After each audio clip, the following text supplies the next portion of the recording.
తోటి కొడతారు వాటి గ్రంథాలను. కొట్టినప్పుడు అవి కొన్ని కింద పడిపోతాయి.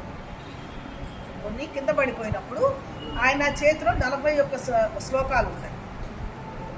అందుకని 41 శ్లోకాలని సౌందర్య లహరి అంటే 41 శ్లోకాలని అమ్మవారు రాశారు. ఎట్లా అమ్మ ఇప్పుడు 41 ఉన్నాయి ఎట్లా అంటే నువ్వు రాయి అని చెప్తుంది.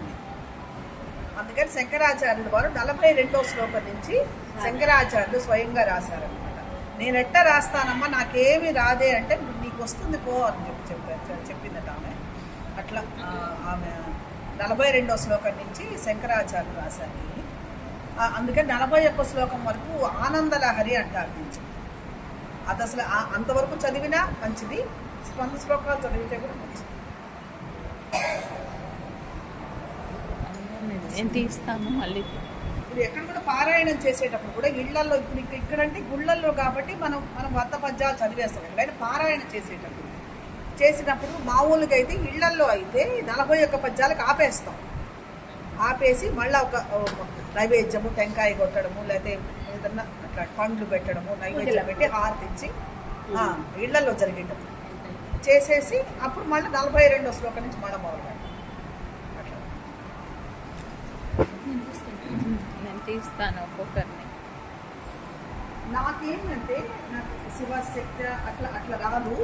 మామూలుగా రాగంటూ చెప్తే ఏంటంటే మనం 100 మంది కాదు 1000 మంది పాడినా కూడా ఆ రితం అట్లేగే పోతుంది. ఎక్కడ మనం చేస్తాము. మేము ఒకసారి రాజరాజేశ్వరి గుడిలో చదువుతూ ఉన్నాం. ఇప్పుడు మేము 10 ఏళ్ళ నుంచి చేస్తూ ఉంటే మా బ్యాచ్ అందరూ వెళ్ళి చదువుతూ ఉంటాం.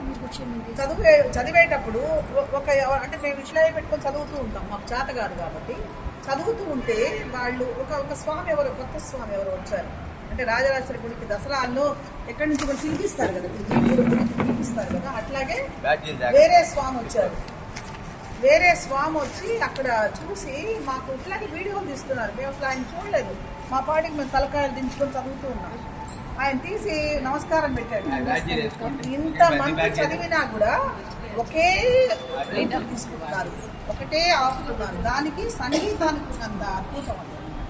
మనము అదే అంటే సంగీతం అంటే రాగయుక్తంగా నేర్చుకుంటే ఎక్కడ ఆపాలో అక్కడ ఆపుతాము, ఎక్కడ చేస్తాము అక్కడ చేస్తాము. అందుకని నేను రాగయుక్తంగా నేర్చుకుంటాను.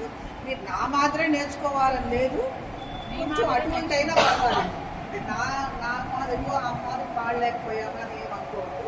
నేను ఈరోజు ఒక్క పద్యం చెప్తాను, నెక్స్ట్ సోమవారం వచ్చినప్పుడు అడుగుతాను ఎవరైనా. అర్థమైందా? ఎవరైనా చెప్తే